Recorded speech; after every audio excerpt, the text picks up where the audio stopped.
The Lord be with you. A reading from the Holy Gospel according to St. John. Jesus went to the Mount of Olives, but early in the morning he arrived again in the temple area, and all of the people started coming to him, and he sat down and he taught them. Then the scribes and Pharisees brought a woman who had been caught in the act of adultery, and they made her stand in the middle. They said to him, "Teacher, this woman was caught in the very act of committing adultery. Now in the law, Moses commanded us to stone such a woman. So what do you say?" They said this to test him, so that they could have some charge to bring against him.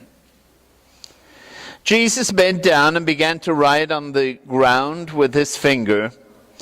But when they continued asking him, he straightened up and he said to them, "Let the one among you who is without sin be the first to cast a stone at her." Again he bent down and he wrote on the ground, and in response they went away one by one, beginning with the elders. And so he was left alone with the woman before him. Then Jesus straightened up and he said to her, "Woman, where are they? Has no one condemned you?" She replied, "No one, sir." And then Jesus said to her, "Neither do I condemn you. Go, and from now on sin no more." The Gospel of the Lord. So here they are. There's a great collection of them there, large and small. I've gathered them pretty intentionally over an extended period. And it's a little insidious, really, that I carry this all of the time. I mean, it doesn't make any sense. Why would I carry this burden all of the time? It's pretty weighty. And that is what our reflection has been about throughout the Lenten season, looking at the respectable sins that we tolerate in our lives. And we don't do anything about changing them or changing the behavior. And obviously the question is, how are we growing then? What growth do I expect or do I anticipate in my life if I'm not willing to change some of these things? Hey, they're large and small, and they're the cause quite often. We see it in the gospel today. Cause that I want to throw these at other people. They're named. They're quite a variety. In order to understand the real context of today's gospel, I'd like to go back to last week. You remember last week's gospel? We had the story of the two sons. The one, we placed them over here. The one who went off and squandered the good things that his father had given. He asked for the inheritance and he goes away and squanders it. And then the son who stayed at home. And it's a very challenging story, and most people don't really get it. Jesus' listeners did not get it either. We talked about it in terms of home and away. The son went away and he squandered, and then the other son stayed at home. He claimed he was with the father or in his father's presence, but in reality, he was probably further away from his father than the son who went away. The son who went away had learned something about his behavior, and he had realized the difficulty of his situation. I will return to my father, I'll ask forgiveness. Never happened with the older son. What Jesus was saying in this parable might ostensibly be our study. Look at the respectable sins, the ones that we tolerate. He was very clear in the teaching, but those listening had difficulty interpreting and giving application to that. That can happen to you and I as well. We hear the teaching, but we settle for a superficial version of it. We settle for a very superficial application of the parable. Remember the context of him telling this story. The context was scribes and Pharisees. They were murmuring among themselves, hey, he welcomes sinners and eats with them. Man, can you believe it? How disgusting. How revolting. He welcomes sinners and eats with them. And they were doing it rather intentionally so that he would kind of hear the message among the people. But an interesting little detail, the people didn't pay any attention to it. They knew better. Oh yeah, sure. People knew better. And Jesus doesn't get caught in it at all. So now, what happens? Today's gospel, the same people appear. The story last week, it sounds very simple on a surface level, but on a deeper level, trying to understand Jesus' teaching, very difficult and very complex because it calls for significant change. And we don't like change. We like to have control over our environment. The complexity in the story last week was, he says, this father had two sons.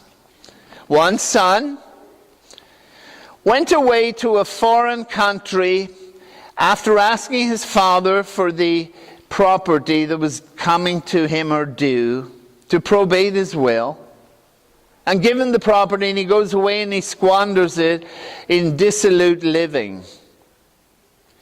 And he's saying, and you hate him. You despise sinners. And in fact, you despise me because I eat with sinners and welcome them. Now he said, this father had another son.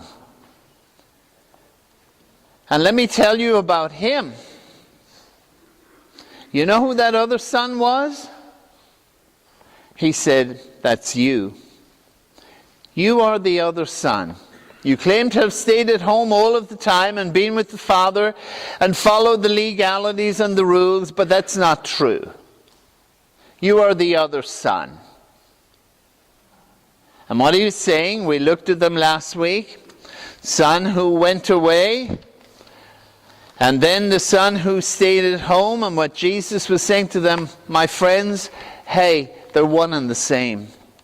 You and he. You love to make the distinctions and say them and us. And he was saying there's no distinction. Look carefully. There is no distinction. Why? Because it only comes and makes sense when it's in him. Look at the son who stayed at home. He was miserable, right? Hello? He was miserable. Look at the son who left and squandered. How was he? He was miserable too. There was no resolution or reconciliation in that reality. That's the point that Jesus was making. They were both miserable. That's the kicker. Why? Because of the absence of the love and care of the Father. The message was that his father, his father, he loved both of his sons. He loved the one who stayed at home, and he loved equally the one who went off and squandered. Because the message was that his father, our Father, loves all of his sons and daughters, not some of them. Not some of them, but all of them.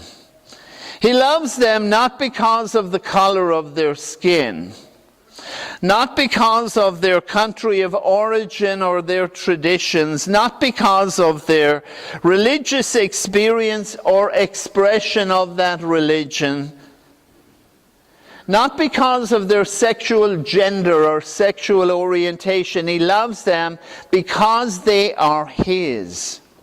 Every one of them. Every single one of them, if there is only one God, and we believe it, then He loves every single one of them. And that's what He was telling us in the story. He loves all. And if you want to be like Him, then you got to work at loving all, despite the prejudice and judgments that we make. What He was saying in simple terms, be very attentive to the sins that we tolerate. Leave the judgment to my Father. He and He alone knows and understands the heart. So stay out of the judgment business. There is no home and away. There is no separation. There is only oneness in Christ. That's why they are right there. Oneness, unity. It's only when we are seeking unity that we really understand God. Because that's who God is. It's a message that I am Him. I am Him, and I am Him at the very same time. But I am beloved Son. I am you, and you are me, and we are the universe, and His is the universe, and His is the kingdom. Our mission is not to divide, not to cast into them and us, because it's not helpful. Our mission is to unite in Him, and to bring all things together in Him. I love what Pablo de Or says. He's a Spanish priest, and he said, as a result of deeply entering into my meditation, he said, thanks to meditation, I have continued to discover that there is not I and the world, but that the world and I are one same soul thing. What a powerful thought. Jesus was telling that consistently in His mission. The natural consequence of such a discovery, and I do not think one has to be very sharp to guess this, is compassion toward every living being. You do not want to harm anything or anyone because you notice that you would harm yourself if you did so. Wow.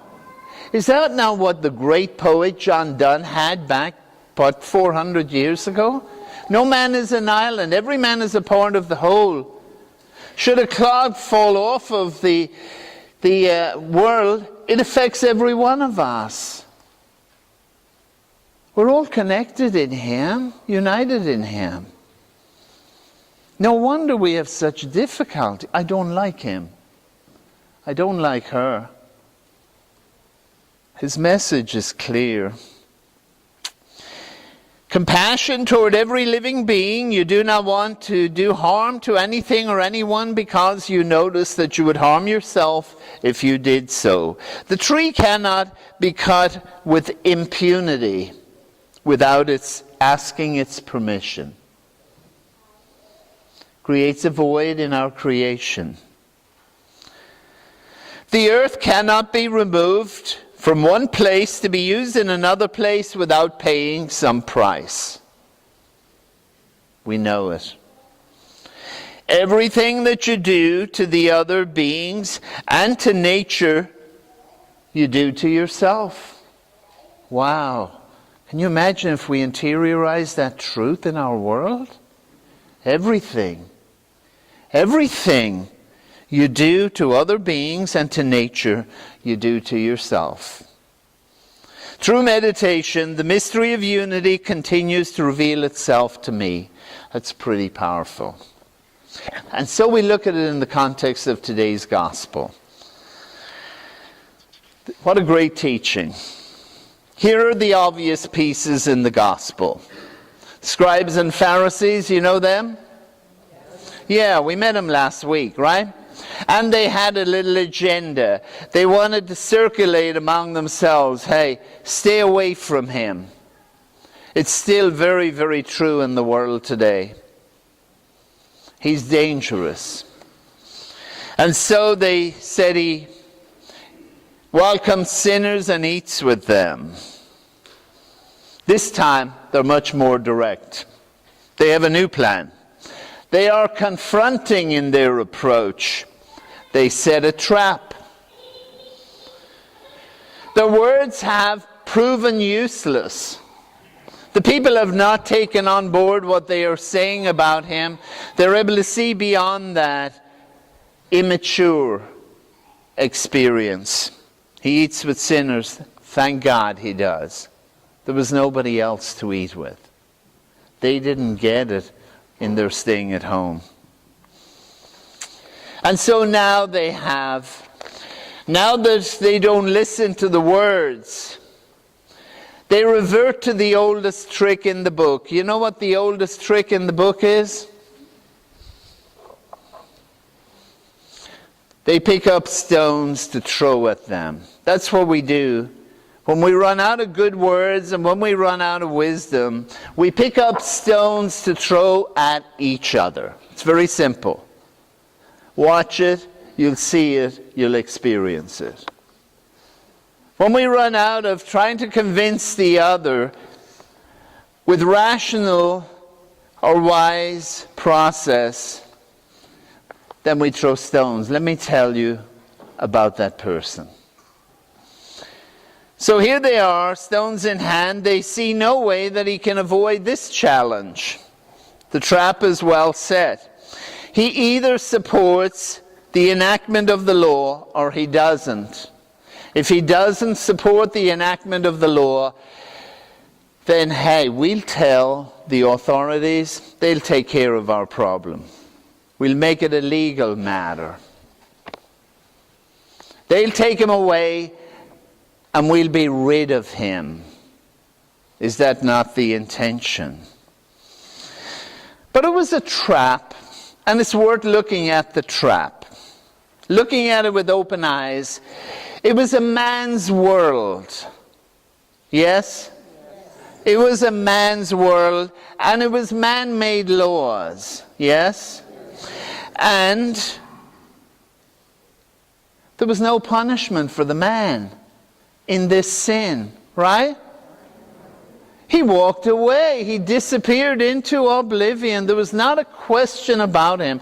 But for a woman, stone her. Stone her to death. God bless her, the poor woman. It would appear from the gospel context that she was abused by men on previous occasions and that she was known, and so they used her in the trap. She was abused already on previous occasions. Now the men, the religious leadership, are abusing her. Why? Because they want to make it an attack on the Savior.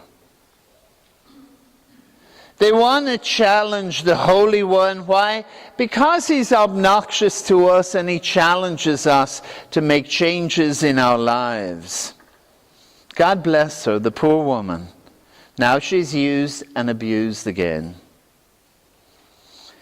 Teacher, this woman was caught in the very act of adultery. Well, what do you expect? Isn't that what we had planned? We got this poor woman, and we got this chap, and we said, hey, you just settle down with her, and we'll take care of all the rest of the details. Just as we had planned it. Jesus knew them well. He knew their hearts, their minds, and their attitudes. And so they said, Teacher, this woman was caught in the very act of adultery, just as we had it planned, which they didn't say. But they didn't need to. And so, what do you think? You know what the law says. He said, interesting. So now you're into the law. Yeah? The law is going to save you. Observance of the law is going to save you. He said, hey, fire away. Go right to it. Totally undid their experience. Go ahead, pick up your stones, do the law thing. But he said, I have a little proviso. Pay attention to this. Ever since, people have paid attention to this. Whether they integrate it or not, it's up to each of us as individuals. It was such a powerful teaching. It has withstood the test of time. It has never been challenged and found untrue. And there never has been one who knowingly risks the consequences of stepping out and saying, I'll throw the stone. Because everybody knows they sin. It brings all of our righteous behavior to task. It's a pretty unparalleled teaching in the ministry of Jesus. And while many don't like to accept it and find fault with it, it remains the greatest equalizer among all of the followers of Jesus Christ. Period. It remains the greatest equalizer of all. If you're without sin, go ahead and take care of your action. It's an interesting teaching and instruction because it is so central to major portions of the gospel. It is only in this context that we can truly understand some of the real teaching of Jesus. It is only in this context that we can understand much of the parabolic teaching of Jesus, the parables. And that is why we so often have difficulty. Hey, the prodigal son? No, I have the solution to that problem. Do you really? Or do you just have a solution to the first son?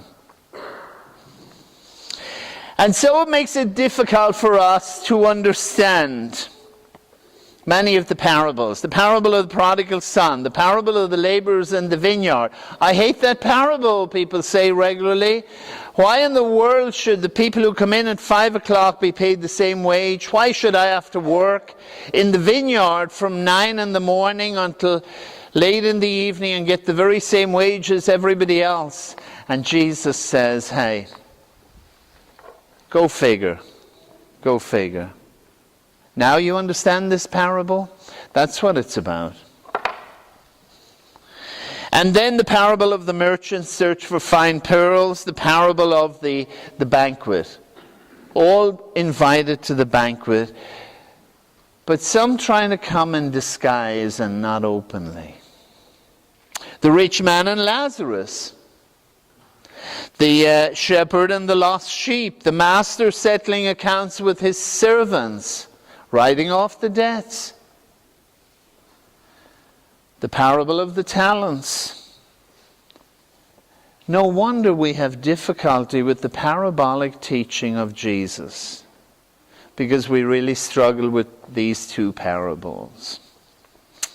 Let me finish by quoting another insightful piece from my friend Pablo de Ors, who really understands meditation.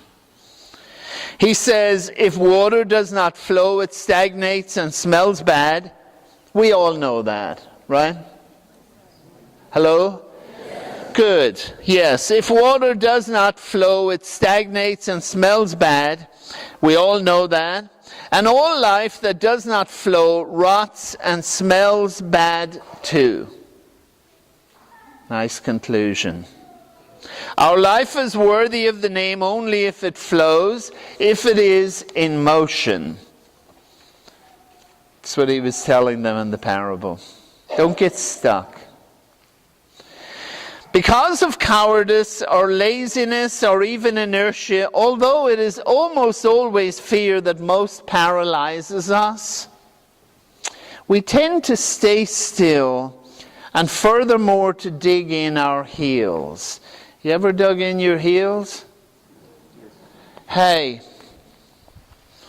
she deserves to be stoned. That's what the law says. Digging in our heels, or digging our heels in, is not just staying still. It makes any future motion more difficult. What a nice thought. The tragedy of digging in my heels is the possibility of the next motion where I might need to go is extremely limited. What a great insight into the gospel. What a great insight into our study. Respectable sins, confronting the sins we tend to tolerate. Good stuff. I commend you on your work on that study throughout the Lenten season. It's been powerful and challenging and revealing. And hopefully you've come to realize there's only one. There's no home and away.